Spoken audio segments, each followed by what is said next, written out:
सुरनृणां सर्गो नागानां मृगपक्षिणां सामासिकस्त्वया प्रोक्तो यस्तु स्वायम्भुवेन्दने. Now go to sloka 35. श्रीशुकौ उवाच इति स्तुतः संस्तुवतः स तस्मिन् अगमर्षणे आविरासीत् कुरु श्रेष्ठ भगवान् भक्तवत्सलः कृतपादः सुपर्णांसे प्रलम्बाष्टमहाभुजः चक्रशङ्कासि चर्मेषु धनुःपाशगदाधरः पीतवासाघनश्यामः प्रसन्नवदनेक्षणः वनमाला निवेदाङ्गो लसत् श्रीवत्सकौस्तुभः महाकिरीटकटकः स्फुरन् मकरकुण्डलः काञ्चव्यङ्गुलीय वलय नूपुराङ्गदभूषितः Jarupa, and he is looking so serene with a beautiful smile, with a lovely pleasant face. He has beautiful kireetam, he has beautiful garlands and beautiful forest leaves ala pannina garlands. He has beautiful necklaces, he has beautiful girdle, he has beautiful golden pitambara. He has all the ashtapuja. All the weapons are there. Bhagavan aparohi Dakṣa, another Dakṣa children. Prajāpati Bhagavan, this is the son of Prajāpati. Anta Dakṣa, Sajida. So, aparohi Dakṣa hana children. So, Brahma is direct son, adakam anda Dakshan. In the Dakshan, Brahma the line la vandu, Swayambhuva Manu, Prachini Barhis, Aprila Mandite, Dakshan. Sajida. Radhe Radhe, thank you. So, he is also called Dakṣa Prajāpati, na Praja Utpatti Pandra. They are going to expand the creation of Bhagavan. So, this Dakṣa did pranam. So, as Bhagavan appeared in beautiful form and looking at him with a smile, then when Bhagavan comes, Gandharva, Siddha, Charana and celestials are all surrounding him, unke parikarsa vaagaye, and they are all singing the stuti of Bhagavan with beautiful, loving voices. And Dakṣa, was stunned with emotion. He was awestruck to see the beauty on one side and then the sound of the hymns of Bhagavan, and he couldn't speak, and he did Dandavat Pranam. His body was filled with horripilation. That is where we left last week, and we all had a lovely week. So that is the sloka. स्तूयमानो अनुकायद्भिः सिद्धगन्धर्वचारणैः रूपं तन्महदाश्चर्यं विचक्ष्यागदसाध्वसः ननाम दण्डवद्भूमौ. He fell dandavat pranam. Prahishthatmana apriya, feeling ananda and so happiness. Prajāpati na kinchanodiraitum ashakati vrayamuda. When the happiness was so intense, no words came out for him. Apuritamanoddvaraihi hridinyatava nirjaraihi tam tatavanatam bhaktam prajakamam prajapadim. Bhagavan knows his heart. He wants to get married and enter the grihastha ashrama and have children for the sake of praja utpatti. Chittatnyaha sarvabhutanam idamaha janardanaha. Bhagavan knows the chittam of all of us. Understanding his emotion and his bhavam, Bhagavan is speaking. That's this one. Sri Bhagavan uvacha pracheta samahabhaga samsiddhas tapasa bhavan yashraddhaya matparaya mai bhavam param gadaha pritoham te prajanada yatte syod brahmanam tapaha mamaisha kamo bhutanam yad bhuya survibhutayah. Prachetas महाभाग संसिद्धस्तपसा भवान् यश्रद्धया मत्परया मयि भावं परं गतः प्रीदोऽहं ते प्रजानादा यत्ते स्योद्ब्रह्मणं तपः ममैष कामो भूताः यद्भूयासुर्विभूतयः. Siddha. Therefore I have given darshan. Then, Yashraddhaya matparaya mai bhavam param gadaha. You have done tapas with nalla faith, longing with that. You have done tapas. Therefore, it has become successful. Pritoham te prajanata, I am pleased with you. Yatte syod brahmanam tapaha, this tapas that you have done is for the good of the world. Mamaisha kamo bhutana vyadbhuya survibhutaya. It is my wish that prosperity prevails in the world on all people. Brahma bhavo bhavantascha manavo vibhudeshwaraha vibhudayo mama hyeta bhutana bhutihetavaha tapo me hridayam brahmanne तनुर्विद्या क्रिया कृतिः अंगामी कृतवो जाता धर्मात्मा सवस्सुराः ब्रह्मा भवो भवन्तश्च मनवो विबुधेश्वराः विबुधयो मम ह्येता भूतानां बोधिहेतवः तपो मे हृदयं ब्रह्मन्ने तनुर्विद्या क्रिया कृतिः अंगानि कृतवो जाता धर्मात्मा सवस्सुराः Bhavantascha Manavo Brahma, Shiva, all the Bhutaganas, all the Marut, all the Devatas, Manavo Vibhudeshwara, the Manus, all of them are my power. Vibhudayo Vibhudi, in order power, they are all my Shakti. Vibhudayo Mama Heda Bhudana Bhudi Hedava, they are all working for the welfare of the people. Tapo me Hridayam Brahman, my Hridayam is tapas, Bhagavan is telling. Tanurvidya Kriya Kridihi, my body is Vidya Rupam. And Angani Kritavo Jata, all my limbs are doing the work. And my body is Vidya. And all the work that, and the beautiful form, Ororikam, the mantra is the form of Bhagavan. Then, and the work we do, and the limbs we use, these are all Bhagavan. Whatever we are doing with our limbs, with our body, with our mind, ellame Bhagavan is telling my Shakti. For us only, but Bhattadri is telling, right? Idhu yakleshan me kuru charana yukmam tridharasam. Let my feet go to the temple. Bhava kshetra praptau karamapi chane pujana vidau. So for us, our limbs are doing different work for Bhagavan. Like that Bhagavan is telling. Tapasi ennodu hridayam. All the nama japa ennodu shariram. All the work we do, the kriya is all my limbs. This is what he is saying. Tapo me hridayam brahman tanur vidya kriya kridihi angani kritavo jada dharmatma savasura dharmam. Ennodu manasu dharmam. And the devas who receive the offering, Atma Sava, Suraha. The Deva, whatever we do, the yaga, the offering are going to Devas, Aduda Nan. Adu Deva Swarupame, Adum Nandan. Ahameva Sameva Gre. Everywhere is Bhagavan. Suddenly you will get a vision thinking, whoever was good to me, their face, it was Bhagavan Guruvarpan acting on behalf of them. Whoever was mean to me, there also Guruvarpan was there. Finally, everything is Guruvarpan only. And it was all a Leela. Then you will realize, I will realize at one point, and then Jnana flash will come. Right? So, ahameva sameva agre nanyat kinchantaram balihi sanjnanamatram avyaktam prasuptamiva vishwadaha ahameva sameva agre nanyat kinchantaram balihi sanjnanamatram avyaktam prasuptamiva vishwadaha mayananta gune nande gunato guna vigraha yadasi tadaevadyah स्वयंभूः समबोधजः मय्यनन्द गुणे अनन्ति गुणतो गुणविग्रहः यदासि तदैवाद्यः स्वयंभूः समबोधजः. It was only me.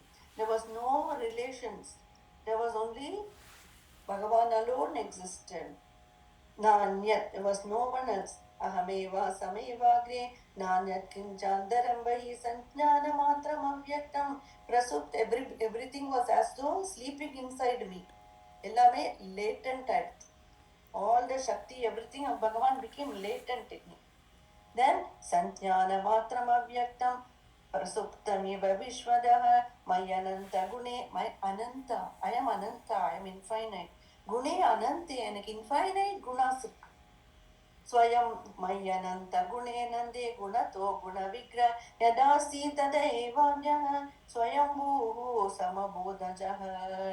From me only, the Prakriti, the Maya Shakti brought me, made me awake and brought me into existence, and from me only the Rupam, Bhagavan Rupam, we are studying in Bhagavatam tomorrow class, how there's only the Virat Purusha, right?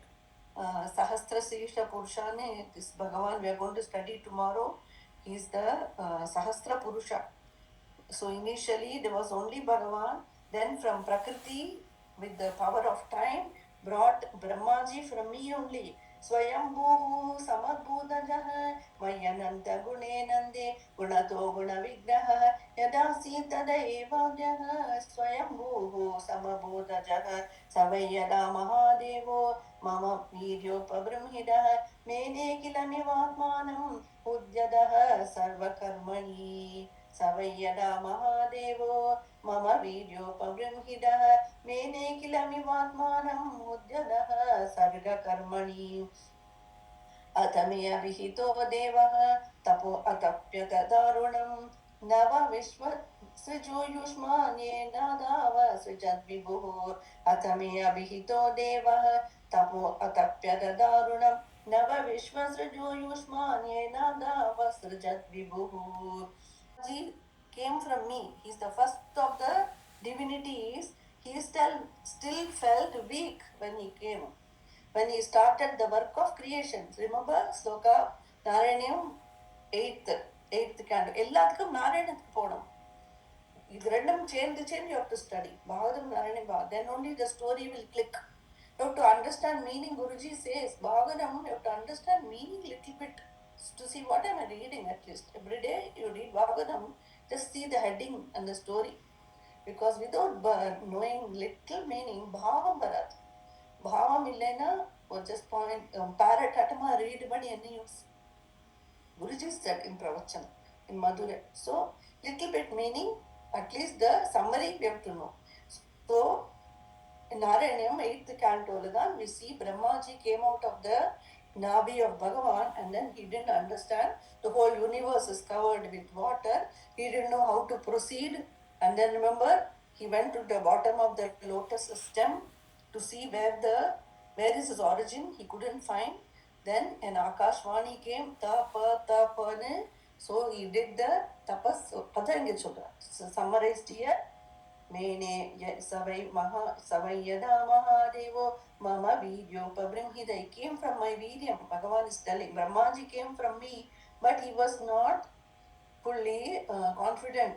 Mene kilamivatmana mudhyadaha sarga karmani adame abhito devaha tapo atapyada darunam. Then he did the tapas. Nava Vishvasrajo Yushma, then he created the 9 Prajapatis. Yenadava Srijat Vibhuhu Avala Srishti Pandra Prajapati.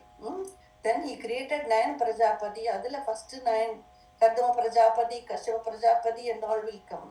Aprama next level. More and more our descendants la Prajapatis. Adila Dakṣa. So now Bhagavan is telling you accept this Asikni as your wife ne Esha Pancha Janasyaga Duhita Vai Prajapadihe Asikni Nama Patni Tve Prajesha Pradigrihyata Esha Pancha Janasyaga Duhita Vai Prajapadihe Asikni Nama Patni Tve Prajesha Pradigrihyata Mituna Vyavaya Dharmastvam Prajasargamimam Punaha Mithuna Vyavaya Dharmanya Bhurisho Bhavaishyasi. After this, Asikni, you can marry her, Bhagavan is telling. And then Mithuna Vyavaya Dharmastvam. How we have children by mutual procreation. Eppadi ipo nadakkuradhu sexually idhula adu madri you have started Dakṣata is telling. Mithuna Vyavaya Dharmastvam. Maithulam. Apadidan, now the Praja is spreading for us because Bhagavan ordained like that. Mithuna Vyavaya, now because of you, all the people will have children like that. Bhagavan has given. Now, if you see other ways that is happening, right? people should marry opposite sex, and then the creation will continue with this Bhagavan's work. If we do our own way, like அது சாஸ்திரத்துக்கு சம்மதம் கிடையாது, அதுல மகா terrible consequences will come. That's all. So no, this is how Bhagavan has designed the creation. Mithuna vyavaya dharmastam praja sargamimam punah mithuna vyavaya dharminya bhurisho bhavayishyasi tattu adhastat praja sarva मिथुनी भूयमायया मदीयया भविष्यन्ति हरिष्यन्ति च मे बलिम् तत्तो अधस्तात् प्रजाः सर्वा मिथुनी भूयमायया मदीयया भविष्यन्ति हरिष्यन्ति च मे बलिम् कामशतस्तस्य भगवान् विश्वभावनः स्वप्नोपलब्धार्थैव तत्रैवान्तर्दधे हरिः. You are the example. Bhagavan is telling Dakṣa from afterwards, from now on, because before Brahmaji created by his manas and all, right, like that and all, there are different ways to create. Adu kuda sloka varum. Some animals, creatures create by sweat, some by smarana, some what is that, tortoise will sit on the bank and the egg will be in the water. The tortoise will think about the egg and the egg will hatch. Like that, smaranatnala, less sweatnala, different ways creation happens. Adukku sloka irukku, study later. So illa birds eggs podradhu, like that, adukku alagana slokam irukku. When so like that. But now from now on, like you, Dakṣa, man and woman will together do the creation and thereby do my seva. Bhagavan is telling Tvattvadastat praja sarva mithuni bhuyamaya maithunyam madiyaya bhavishyanti harishyanti cha me balim. This way they are doing seva to me. Shri Shuko vacha ityukta mishatastasya Bhagavan Vishwabhavanah. Beautiful Sri Hari. This way, who protects the worlds, that Bhagavan, who protects the worlds, who is the supreme being, he advised Dakṣa and disappeared like a dream. Swapnopalabdha taiva tatraiva dadade harihi. Srimad Bhagavati Mahapurane Paramahamsyam Samhitayam Shashtaskande Chaturtho Adhyayah. Shri Hare Namaha, Shri Hare Namaha, Shri Hare Namaha. Gopika Jeevana Smaranam Govinda Govinda. Sadgurunath Maharaj Ki Jai. அடுத்தது we are starting 5th chapter, very beautiful. The word will come again and again. Kim Asat Karmabhir Bhavet. Kim Asat Karmabhir Bhavet. Everywhere this word will come. Kim Asat Karmabhir Bhavet. So that's going to be like a password. Like that word will come again. Ada Panchamo Adhyayah. Haṁsa Panchajanyam Vai Viṣṇu Mayopabrinhitah Haryashva Sannyānayudam Putran Ajanayat Vibhu Apritak Dharmashilaste Sarve Dakṣayana Nrapa Pitra Prokta Praja Sarge Pradīchīm Prayayuddisham Shanadeva Vinirdotamalāyashaha Dharme Paramahamsya cha Protpanna Matayopyuta Panchajanyam Vai Viṣṇu Mayopabrinhitah Haryashva Sannyānayudam Putrana Janayat Vibhu. This way with Panchajana, remember the name of the wives Odappa, Asikni Odappa Panchajana. His daughter Asikni married Dakṣa. So with her, Viṣṇu Mayopabrinhitah, the Prakriti would work nala. Dakṣa and Asikni had children.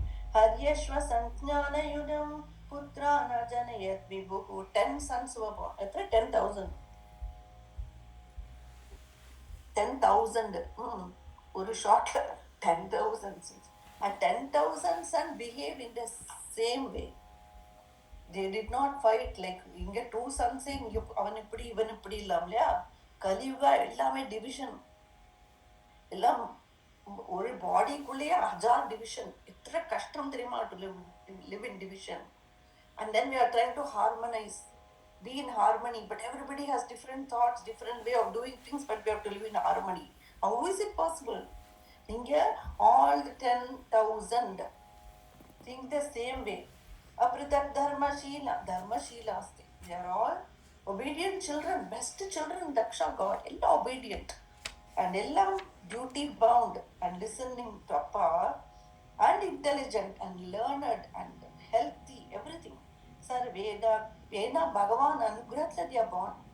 Bhagavan blessing they are born, no? So, tasyam sapanchajanya vai Vishnu mayo pabrinhidaha haryashva sanjnanayunam putran ajanayat vibuhu apridak dharmashilaste sarve darchayananava pitra prokta praja sarve pradicim prayayot visham tatra narayana saras narayana sarah तीर्थं सिन्धु समुद्रयोः संगमो यत्र सुमहन् मुनि सिद्धानि शेविदम्. Then they all go to the Narayana Saras Tirtham in the westerly direction. It is near Gujarat, it seems, where the sea meets the ocean. It's near the Kutch, Gujarat, and the area. Anga, they all went to do the tapas before entering Grihastha Ashrama. They should do tapas. Then the Grihastha life would have been good. Ipo ellame Indriya Sukhathukku vendi just getting married like that.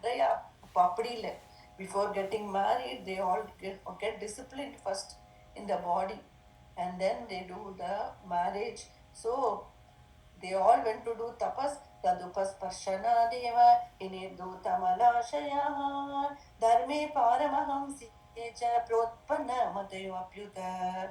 By bathing in the purifying water, they all became so pure. Already they were very good.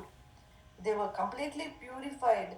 And then this is the thought and the dharma became so pure for them, like the Paramahamsa dharma. Dharme paramahamse cha protpanna matayapyuta. Paramahamsa dharma mari அப்படியே full dedication to Bhagavan and the mode la vanduta. They became in that mode. Then they come to do father's bidding, what? Get married. So, te pire tapa evogram pitra deshena yandritaha praja vivriddhaye yatta devarshista dadashaha. Oops, who came? Narada came. Devarshista dadashaha te pire tapa evogram पित्रादेशेन यन्त्रिताः प्रजा विवृद्धये यन्ता देवर्षिस्तान् ददर्शः उवाच चात हर्यश्वाः. They are called Haryashva. कथं सक्षत वै प्रजाः अदृष्ट्वान्दं बभुवो यूयं बालिशा वदपालकाः. ते पिरे तप एवोग्रं पित्रादेशेन यन्त्रिताः प्रजा विवृद्धये यथा देवर्षिस्तान् ददर्शः उवाच चात हर्यश्वाः कथं स्रक्षत वै प्रजाः अदृष्ट्वान्दं भुवो यूयं बालिशा वदपालकाः. Then Narada Muni is coming. All these sons got so much wisdom now, yet they are entering Grihasthashrama. Narada is feeling, after getting this much wisdom about the world, etc., and becoming so purified, they are entering Grihasthashrama. Narada couldn't bear it, so he came. Then he is talking to them. Uvacha chata haryashvahada andambuvo yuyam. You have not seen bhuvo yuyam, the end of the full cycle of creation. Beginning, sustenance, and end. Idella you have not understood, and you're going to get entangled in the world. Narada is asking some question. The question will not make sense yet, but then the answer will come later. Apada the question will make sense. So just hear right now. So, Uvacha chada haryashvaha katam sakshada vai prajaha adrishtva nambho yuyam balisha vadapalakaha तदैव पुरुषं राष्ट्रं बिलं च दृष्टनिर्गमं बहुरूपां स्त्रियं चापि पुमांसं पुंश्चलीपतिम्. Please listen nicely. So here तदैव पुरुषं राष्ट्रं ஒரு kingdom and only one Raja is there. Only one person is there. Rashtram Eka Purusham. There is one kingdom and only one Rashtram. But you don't know this. Narada is telling the sons. Tadeka Purusham Rashtram Vilam Chadrishta Nirgamam. There is a cave in that Rajyam and there is no exit. Vilam Chadrishta Nirgamam Bahurupam Sriyam Chapi. There is a woman who takes different forms. Pumsa Pumschat Pumschalipadim Pumamsam Pumschalipadim. And there is the woman who is a Vaishya, a harlot. She will keep on changing different men. Without knowing all this, and Nadi Mubayatova, a Nadi is flowing in both directions. It will flow east, it will also flow west. It will go both ways. Without knowing about this river, Panchadbudam Griham, there is a house built with Panchadbudam, 25 different substances. A house built with 25 substances. Kochitham sam chitrakatham chaurapavyam swayam brahmim. Without knowing, a swan in this house who has beautiful, wonderful history, and this house which is made like so rock solid and so hard as a diamond to penetrate, without knowing about this house. Katham swapitura desham, without knowing all this, how you are going to do Appa's work, Appa's bidding, father's bidding. Katham swapitura desham avidvamso vipaschida anurupam avidnyaya aho sargam karishyata. Please make sure you understand mentally all this. So first he is asking, Adrishtwandam bhuvoyuyam Balishabadapalaka Uvacha Chada Haryashvaha Kadam Srakshada Vai Praja Adrishtwandam bhuvoyuyam. You do not know everything about the world yet. You are all Balisha. You are all childish, immature. Then Tadaiga Purusham Rashtram, one kingdom, and only one person is in that kingdom. Vilam Chadrishta Nirgamam, there is a cave over there where people can enter, but there's no exit. Like Hotel California, Song of the Eagles, you can enter, but you cannot leave. Like that, a cave. Bahurupam Sriyam Chapi, there is a woman there who takes different forms and does different things. Pumam Sam Pumschali Padim, there's a woman who is like the Vaishya, who will take different husbands. Nadi Mubayatovaha, there is a Nadi which flows both ways, north, south, North Mogum, South Mogum, East Mogum, West Mogum. Panchadbudam Griham, a Griham made with 25 different substances. Kochitham Sam Chitrakatam, it has very beautiful history connected with this Griham. Chaurapavyam Swayam Brahmim, and there is this Griham is very hard to penetrate. It's hard as a diamond, a rock. Idella Teriyama, without knowing all this, Katham Svipiturādesham avidvamso vipaschitaha. You are not fully understanding everything. Without understanding all this, how will you follow Piturādesha? Without knowing all this, how will you your father's command has implications, What is the father's command? Get married. Without knowing the full you don't have far-sightedness. The Rishi is called the seer because he can see far, right? We are all very limited in this body, man. அதில் ரொம்ப limited our intellect. இதுவரை தான் தெரியும், நம்மளுக்குள்ள தான் தெரியும், right? So without knowing, having this far-sightedness to see what consequences your action will bring, you're going to engage in this father's work. அப்படின்னு நான் தான் giving a small doubt. Katham swapiturādesham avidvamso vipaschinah anurupam avidnyaya aho sargam karishyada. How are you going to do sarga utpatti, sarga expansion? Apo, this way Shuka is telling Parikshit the story. Who is Parikshit? Who only has 7 days to live. Whenever we have only 7 days, what we should do? Devote fully to Guru Arpan. அப்போ எத்தனை புண்ணியம் பண்ண முடியுமோ பண்ணி முடிச்சுடணும். 7 days தான் இருக்கு. And what is most punya? Katha Shravanam. Krishna Katham Punyam Madhvim அப்படின்னு word வரும் ருக்மிணி விவாகத்தால. கிருஷ்ண கதா மகா புண்ணியம். இந்த 7 days இருக்கா, புண்ணியத்தை பண்ணி நரைச்சூடு. அப்போ புண்ணியம் எதுக்கு? Guruji says, why I need punya? Guruji says in Pravachan, Parikshit is going to moksha. அப்ப அவனுக்கு எதுக்கு புண்ணியா? இல்லை, நம்ம புண்ணியா பண்ணினா, when we do punya, நம்ம சந்ததி நன்னா இருக்கும். Our future generation will be also doing well and lead the path of dharma and attain all auspiciousness. So we leave punya for our children. We don't not only leave bank balance, our karma also goes for them. What physically what we give goes for them, but our good and bad karma also they are in anubhavipa. அதனால Guruji tells பரீட்சித்துக்கு 7 daysல கதை சொல்றான். கதையை தான் கேட்கறான். He is only hearing katha because this Krishna katha punya madhri is delightful. So that Shuka every day, what is Shuka going to get? Guru Dakshina or what? Why is he coming to give katha? He is devoted to Yudhishthira. He is devoted to this family because they are favorites of Krishna. So he comes to the Pandava family. The last child in Shuka has come because Parikshit has only 7 days. So, and the Shuka is narrating this story continuing. Tannishamyada haryashva autpatti kamanishaya vacha kudam tu devarshehe swayam bhimamrushurdhiya. Tannishamyada haryashva autpatti kamanishaya vacha kudam tu devarshehe swayam bhimamrushurdhiya. भूः क्षेत्रं जीवसंज्ञं यत् अनादि निजबन्धनम् अदृष्ट्वा तस्य निर्वाणं किमसत्कर्मभिर्भवेत्. See the word has come. Kim asat karmabhir Kim asat karmabhir.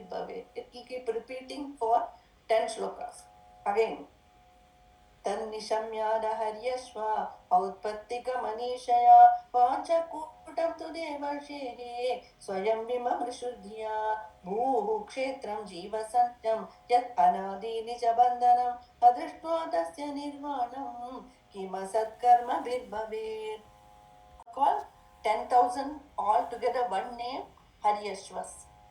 They are saying they could understand the Rishi's words because they could do some introspection and get the answer themselves. Vachakudam tu devarshehe swayam vimamrushudhiya. Because they have vivekam and so they are able to understand the implication of the sage's words. So what does that mean? The first one, what did it say? You have to keep on going. If you want to study in detail, you have to go back to the sloka where it started. Then Tathaika Purusham Rashtram. Again, it has started. Before that, it started. Vachachada Haryashvaha Katam Trakshada Vai Prajaha Adrishtvanam Bhuvoyuyam. The world pati, in the earth, you do not understand and you are entering. Adenadena Bhukshetram Jivasantnyam. The Jiva in this earth, the earth beginning and theriyaliyele unakku solrala. Narada asked, you do not know the beginning of earth or the end of earth and you're going, right? What is that earth? The Jivatma. The Jivatma in us, right? You do not know yet. Anadi nija bandhanam. We are being bound from time immemorial. We have been bound. Anadi nija bandhanam adrishtva tasya nirvanam. Without understanding how to put an end to this. Adrishtva tasya nirvanam. How to put an end to this cycle of birth and death for this Jivatma. Kim asat karma bhavet. You're going to again get entangled in same karma. Kim asat karma. Kim asat pursuit of desire prompted action. Pursuit of desire prompted action that are not for Bhagavan, that's for us. Asat karma bir bhavet. Doing action which has asat means in the worldward action. Satna Srihari action. Asatna worldly action which will only end with the world. Right? So why are you going to the pursuit of desire prompted action? Kim asat karma bir bhavet. First question. In the Jivatma, non, without knowing that, with that non, which has been anadi nija bandhanam, which has been bondage for many, long time, without knowing the nirvanam, without going how to put an end to this, I am going deeper into getting entangled more. One check. First question correct. Second question. एक एवेश्वरस्तुर्यो भगवान् स्वाश्रयः परः तम दृष्ट्वा भवं पुंसः किमसत्कर्मभिर्भवेत्. एक एवेश्वरस्तुर्यो भगवान् स्वाश्रयः परः तम दृष्ट्वा भवं पुंसः किमसत्कर्मभिर्भवेत्. पुमान्नैवैदि यद्गत्वा बिलस्वर्गं गतो यदा प्रत्यग्धामाविदैः किमसत्कर्मभिर्भवेत्. पुमान्नैवैदि यद्गत्वा बिलस्वर्गं गतो यदा प्रत्यग्धामाविदैः किमसत्कर्मभिर्भवेत्. पुरुषं राष्ट्रम्. There is that kingdom, there is only one person. Oru Purusha da irka.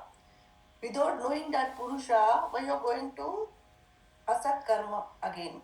Doing Asat karma again. Why? Who is that? Eka eveshwarastu yo Bhagavan swashayah parah. Only Bhagavan. Only Bhagavan shashvadam in me. Tam adrishtva bhavam bhumsaha. Without knowing that Bhagavan, who is in the third, fourth state, we only know the Jagrat, Swapna, Sushupti. We only know awake state, the dream state and sleep state. But the fourth state, Turiya state, is Bhagavan. We didn't even know that. Without knowing that, why are you going to, get entangled more? Without doing the work to know that. What is the real work we are doing, supposed to do in the world? Nartha is teaching them. The real work you are supposed to do, adakam, to understand what is that Eka Purusha in this kingdom, who is that? Who am I? The Jivatma, getting bound unnecessarily, Anadi Kalama, who am I? Idellam Teriyama. Without putting energy to know these, you are getting married, again doing the same thing. Same thing we are doing. Jo chapter Arachamavi Arakir Tamil, they will say, no? We already ground the floor. Again and again we are grinding the same ejima again. So the same thing if you do, how can you get a different result? You are doing the same thing. But next time you are thinking the result will be different. No, how? Won't be. To do different thing, get different result, right? So like that, the sons are understanding. So now they are saying, Eka eveshwarastu Bhagavan swashaya para tam adrishta bhavam pumsaha kimasatkarma vidmave uma naivaidi yatgatva bilaswargam gado yana pradyagdama vidaiha kimasatkarma vidmave uma naivedi yatgatva bilaswargam gato yada. You have to go to that state from which there is no return. And the Atma state, when we go, and the cave enter panni return kadayadu. And the state ku po. So what was that cave we said, no? That was the next question. Bahuru vilam cha drishta nirgamam tadaika purusham rashtram. Clean a question answer is coming. Tadaika purusham rashtram vilam cha drishta nirgamam vilam. That we entered a cave but there is no exit. Like that, when we enter the Atma Jnana, the realm kaparam, there is no coming back to the cycle. So understand that. Work to attain that. So tama drishtva bhavam pumsaha eka eveshwarastu jo bhagavan swashaya para tama drishtva bhavam pumsaha kimasat karma vidbhavet kuma naivedi yat gatva bilaswargam gato yada pratyagdava vidaiha kimasat karma vidbhavet. 12 and 13. We'll do two more. 14 and 15 we'll do. Nana rupatmano buddhihi svaidiniva gunanvida tannishta magarasyeha kimasat karma vidbhavet. Nana rupatmano buddhihi svaidiniva gunanvida tannishta magarasyeha kimasat karma vidbhavet. Tat sangha bhramshita ishwaryam samsvarandam kubaryavade tadgatir abudasyeha kimasatya karma vidbhavet. 7th shloka. You have to see, you have to understand deep, you have to study deeper. So 7th shloka, the question was given. Tadaiga purusham rastram vilam cha drishta nirgamam bahurupam striyam chapi bahurupam striyam chapi. The woman was there who takes different forms. Who is that? Here the answer is coming. 14th shloka. Nana Rupatmano Buddhi. Our own buddhi. Our own buddhi. In the manasa romba keep chanchalam. It will go from this object to this object to this object to this object.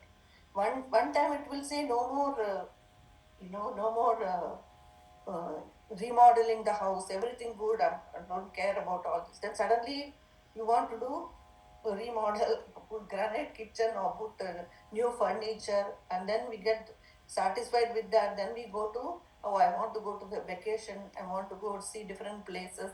Then you go towards that. Different things we get attracted to.